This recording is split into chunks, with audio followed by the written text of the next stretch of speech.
Hello friends, welcome back to my studio, hope you're well. Last week's vlog I showed you these little papers that I bought that, as I said, I thought I was buying something kind of playing card size, and they're absolutely not.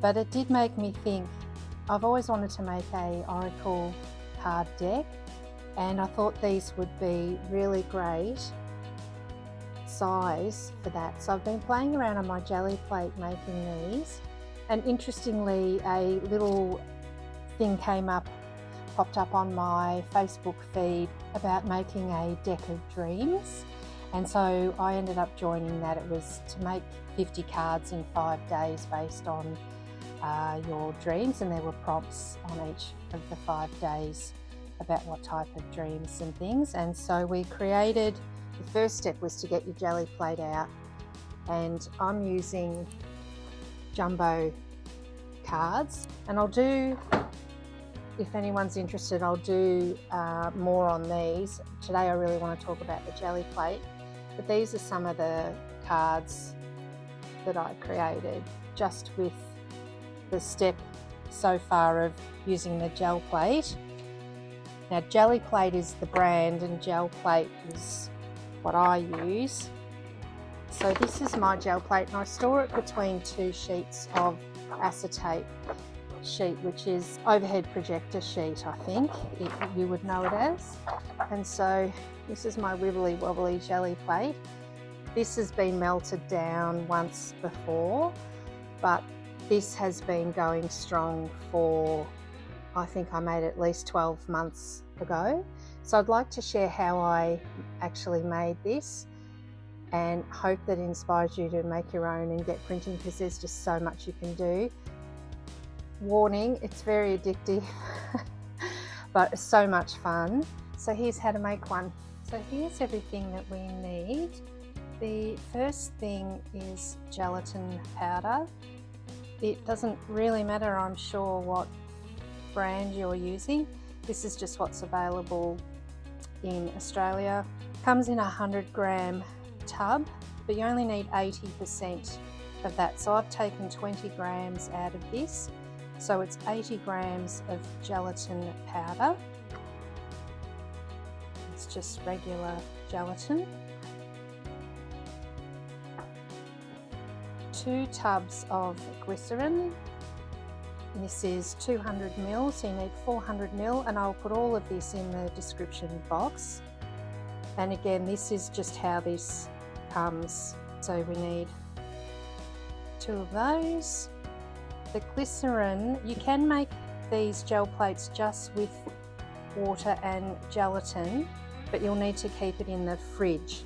The glycerine is a product that is used in food and beverages to help stop things crystallizing. So it will stop the gelatin crystallizing. It'll help make it really rubbery and long lasting. And I don't keep mine in the fridge at all, I just keep it in the studio. And you'll also need 1 cup of cold water and 1.5 cups of warm water. This is water I've just recently boiled the kettle and is sitting here, and by the time I've started to mix this, that will be at the right temperature. You'll need a spatula or something to stir your mix with, and then a plate to mould it in. This is just a regular casserole dish. I can't find my wider dish today, but it still should be fine. The size of the plate will be this size in here, which is just shy of an A4 sheet. So a Lamington tin, something that's very smooth, because of course the idea is you want to make the smoothest surface you can with your plate, or any prints you make will pick up those blemishes. So you want, this is a ceramic dish. Tins work fine as long as it's absolutely clean and flat. This needs to sit on a very flat surface, because of course if it's got any sort of tilt on it, your liquid will all form in one corner, and then when you're trying to take prints off that, you'll have a bit of a wobbly surface. So it will take overnight to set. So you need to have this sitting somewhere that's flat and can't be disturbed, where there's no one wanting to dip their fingers in and seek out what's going on, the curiosity cat. So our tray goes in. Now here's the method. So we put our cup of cold water and one of our glycerine tubs. And I hope this is going to show up. I might just put something under. Hopefully that helps you see what's going on a little bit better. So the glycerine is quite thick, so just sit your tub upside down to get everything out of the jar. Now I can see this bowl wasn't completely clean, so I've got some floaties in there. So I'm hoping you can see the difference between the water and the glycerine, and you just want to stir to combine those well. It looks a bit cloudy now. It should become clear once it's all mixed in. It'll be quite a long video because I don't want to speed it up. I want to show you step by step and just how long. You need to be very patient combining this. You want to be very slow with your stirring, because any bubbles will be then in your surface and again upset that printing surface.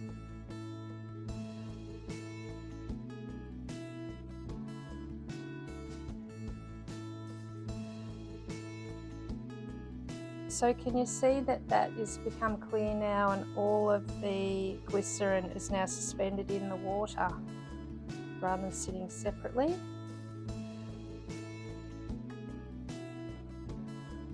Now pop your gelatin in, and you want to do this slowly.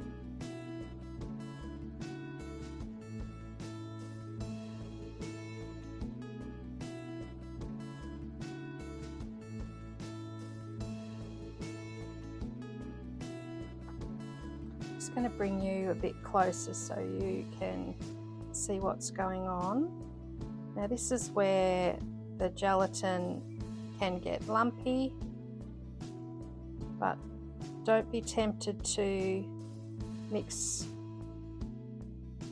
quickly or you'll get bubbles and it will ruin the final surface. You won't be able to avoid bubbles completely.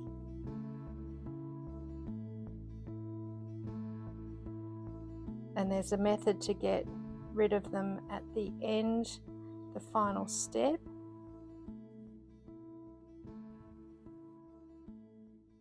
So I'll sprinkle a little more in.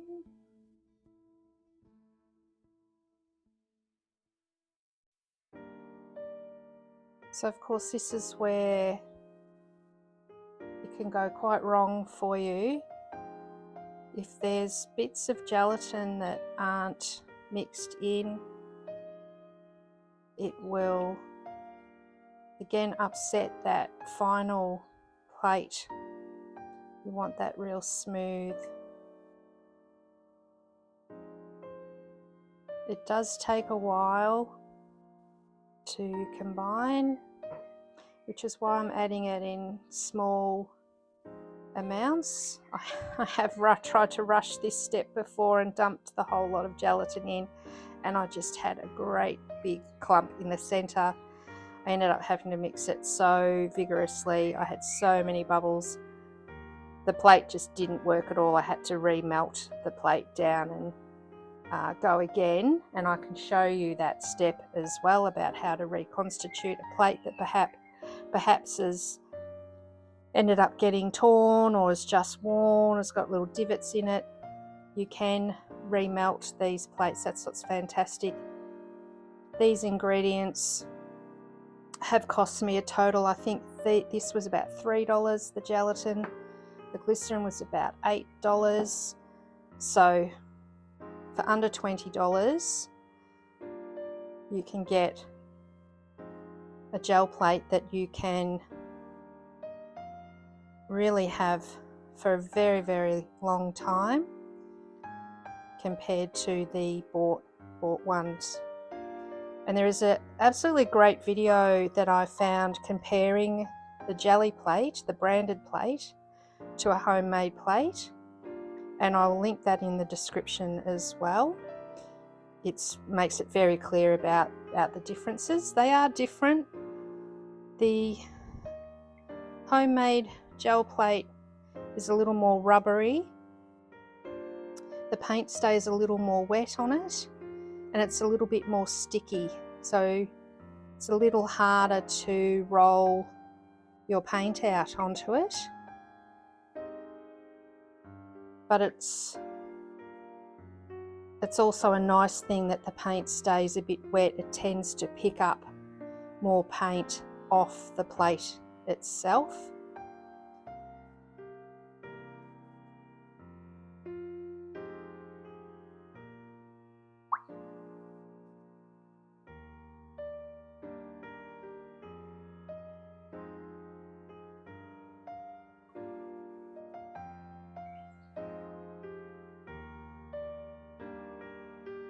So any bubbles like that I've got in there, I can just press them, bring them to the edge and pop them.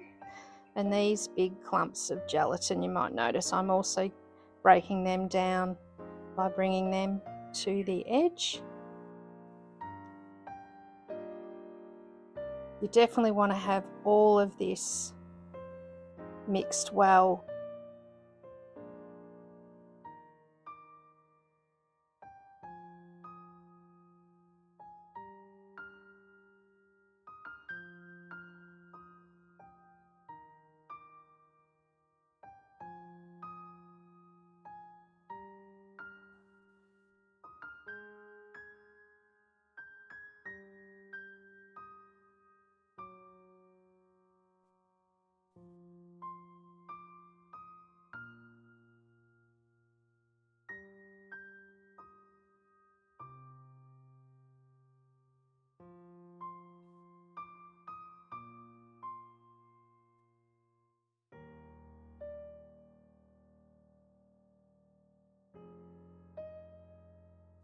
So it can feel like you've got a big gloopy mess that is never going to combine. You'll never get the lumps out, but you will.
So this gelatin is made from beef.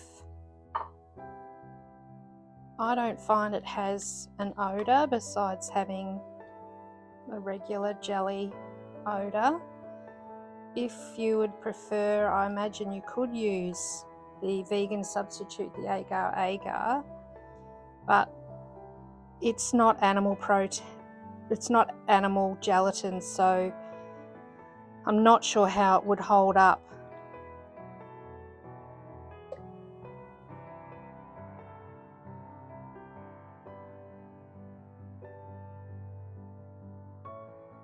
So that would be an experiment.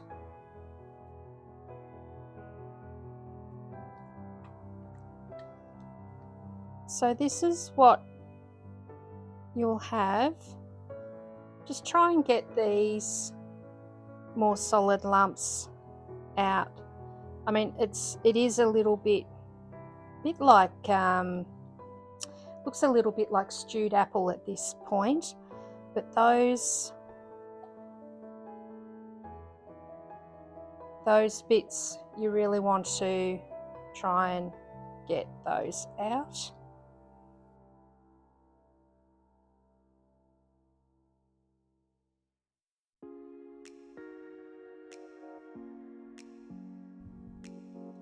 I imagine if the smell was going to be a concern for you, you could drop a drop of essential oil in this,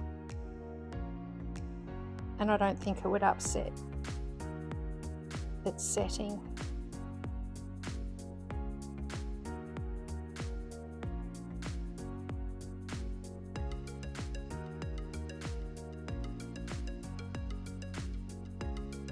Okay. See, by sitting that up, I've got quite a lot more out of it.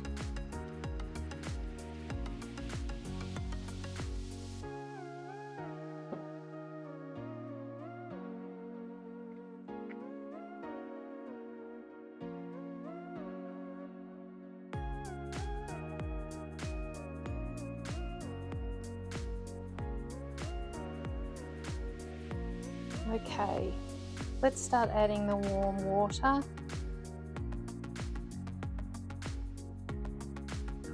And you want to also do that in small batches.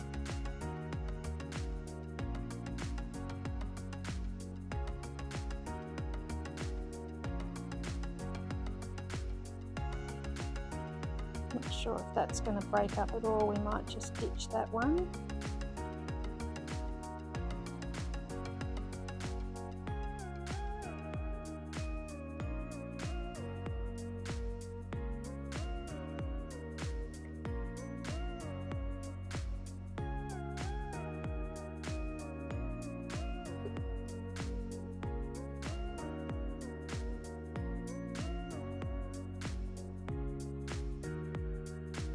So as you can see, I've got a few bits in there that haven't combined.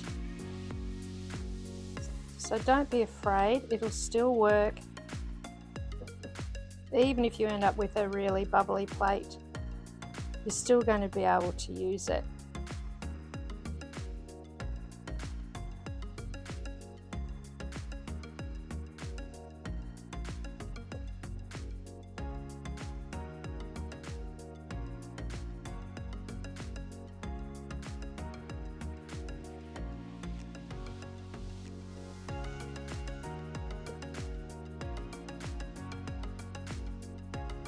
So we're coming back now to a more watery consistency.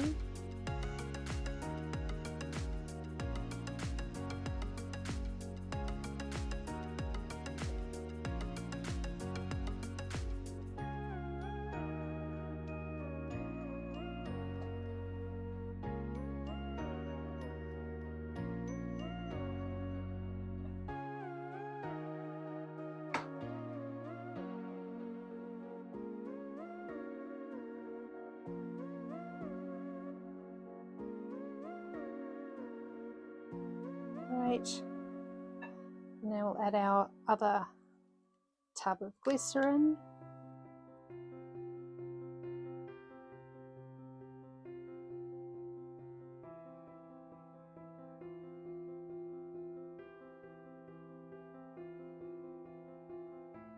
So it's a little bit harder to see the glycerin now. in your plate, in your mixture, before when it was clear compared to before when it was clear.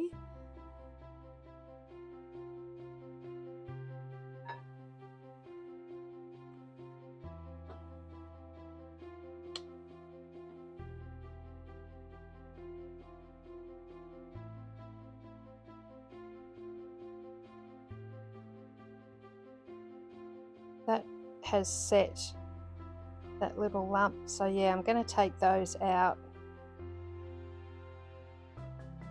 So look, here's a how-to video, and it hasn't worked perfectly for me.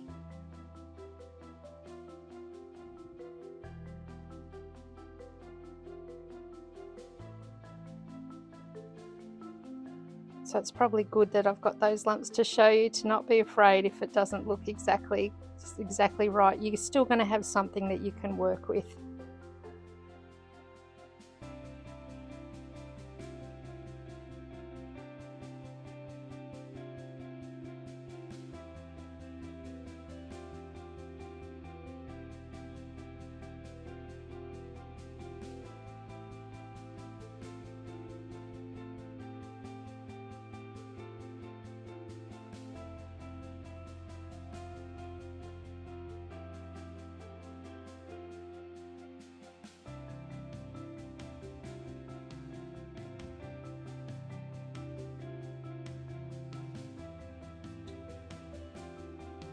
Just get the final bit of the glycerin.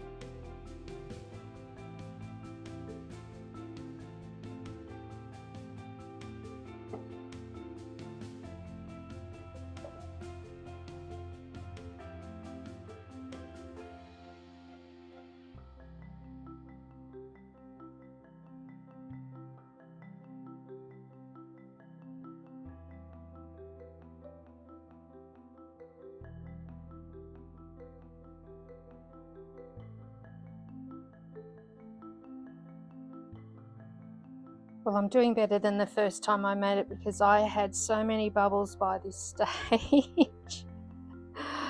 Probably because I was trying to work all those lumps.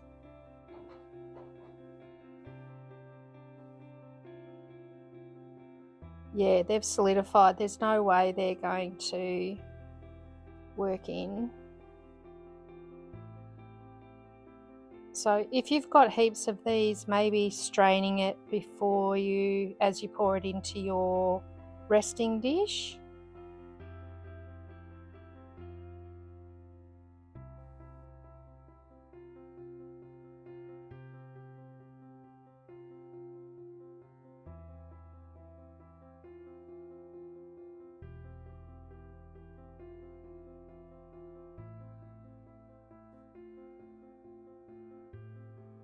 Okay, I'm happy that the glycerin is well combined into our mix now.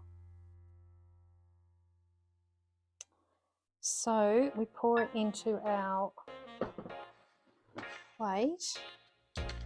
Just move that.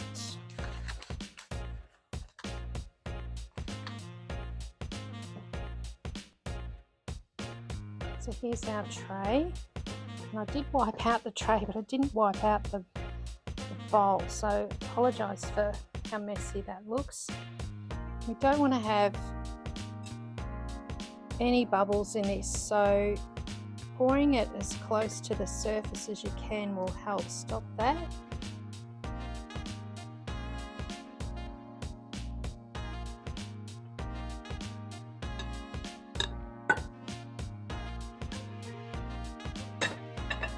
Okay, there's our mix.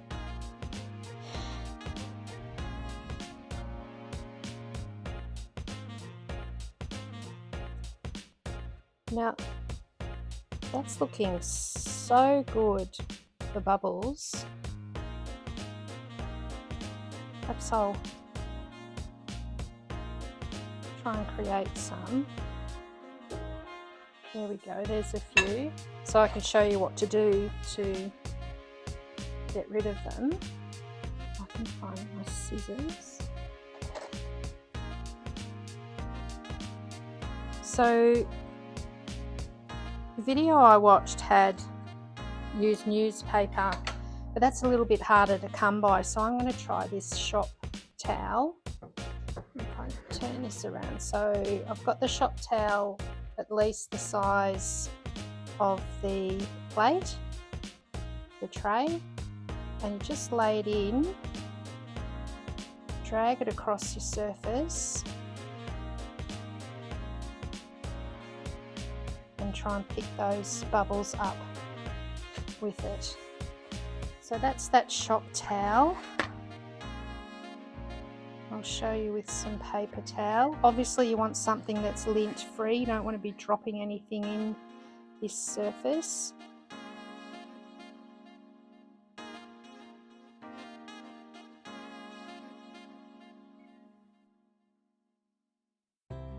And it is a gloopy mess, so you'll need your bin close by to dump that towel into. So I'm happy with that. Bubble wise, the surface looks pretty good.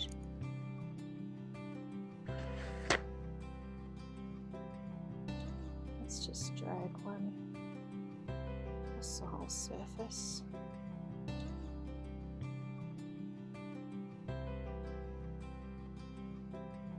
Because of course this is your printing surface, you can get both sides. The underside of course won't have any bubbles, or shouldn't do. And you can print on that, but you can also flip it over and print on the other side. So you can put this in the fridge, but I just leave it out on the bench overnight to set on a level surface.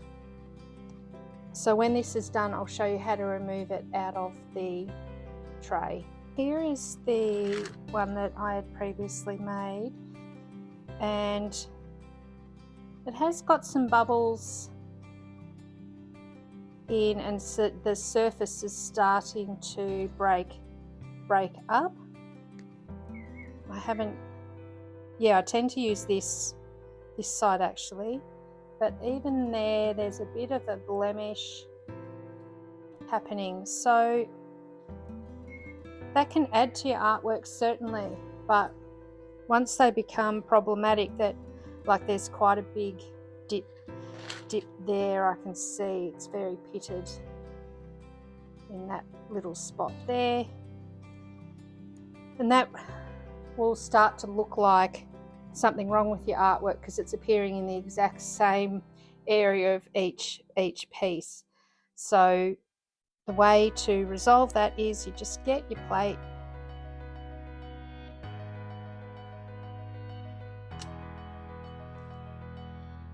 chop it up into cubes,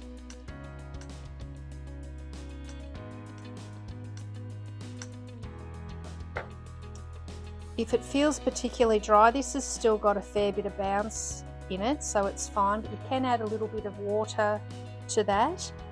To the size tray that I made previous, that I've just shown you, you would add about a cup of water to that.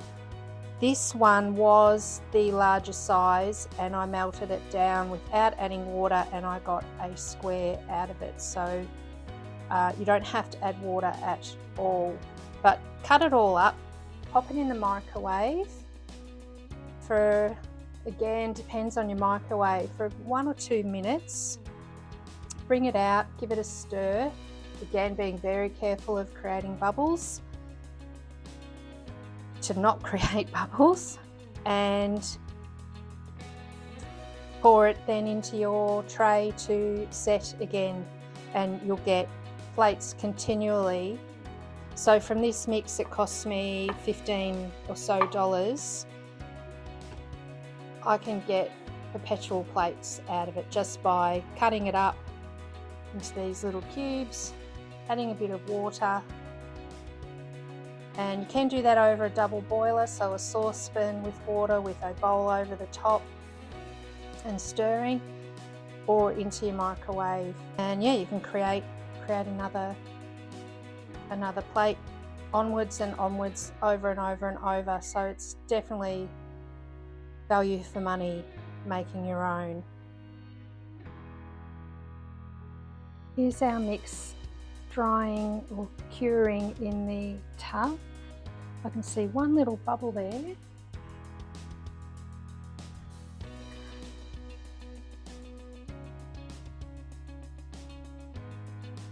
Now this starts to set pretty quickly, so you've only got a very short window to be playing around and getting those bubbles out. But this is how clear I can see the bottom. I hope you can too, it's picking up in the video. I can see the bottom of this tray, and that's how clear your mixture needs to be. If it's not clear, it means you haven't combined the ingredients well enough. And there is a solution. Just take it back out of there, pop it in a bowl, put it in the microwave, 2 minutes, take it out, give it a stir very slowly. You'll get a lot of bubbles this way because you've disturbed the mix. But yeah, put it in the microwave, remelt it all, stir it, get it nice and clear, and pour it back. Clean your tray up and pour it back in. There's solutions to things. So yes, this is what you're aiming for, a lovely clear solution. And I will be back tomorrow to show you once it's cured, show you how to take it out of the tray. And we're back. This has been curing now for 24 hours, and it's just a matter, you can see it's very clear, glossy, it's completely set, and it's spongy, and it should just pull away from the side. Sorry, it's hard to keep my fingers out of the way, and torn that side. There we go. Didn't miss that there. So yeah, once I could get my fingers under it, and it just pulls out of the mold like that. Now it is sticky, so you'll need something. Don't sit it on paper or something that is going to pick things up. And because it is quite wobbly, when you lay it down, the trick is to, because it's really easy to have it lay out of whack. So if you just lay one edge down and then just let it come down, and there is your finished gel plate.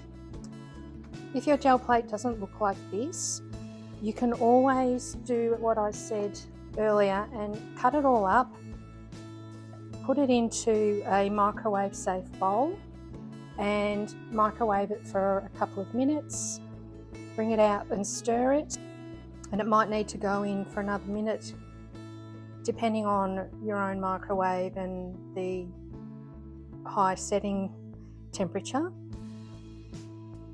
Or you can put it over a double boiler, and you can just completely remelt and remold it. So you've got two sides there. Obviously I've damaged that corner taking it out, so I can cut that there or just work on that much of the plate. And so you've got two sides to use,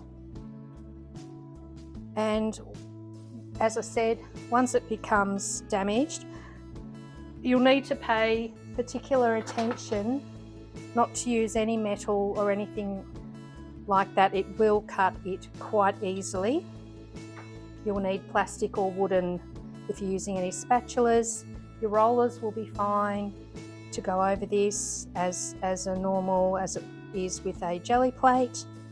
These are really forgiving to reheat, so if you don't get this with the first result, the first try, don't despair. As I said, cut it up, put it in the microwave over a double boiler, soften it all, pour it back into your mould, scraping away any bubbles, and you should then get this result. The heat of the microwave really helps dissolve that gelatin, and that's one of the main reasons where you get into trouble. And yes, my last plate made like this lasted a good year. did have a little bit of pitting, so I cut it up, reconstituted it. I didn't add any water to it, so you can see that obviously I've cut a little bit off, but it was much smaller the second time around, and it's a little bit denser the second time around than this one, because I didn't add any water to that. So again, if you like a firmer plate, see how you go with this one, but if you like it firmer, reheat it and don't add any water and you'll get a much firmer plate. And that is how I make my jelly plate. I hope you found it useful. I hope you have a go. Let me know in the comments how you go. I'm here to answer any questions if you're having difficulties with it. I hope you make lots and lots of prints on your gel plate. And this painting the background I've got here today is something I've been working on recently, and I'll show you that in another vlog. Go well, see you next week. Bye.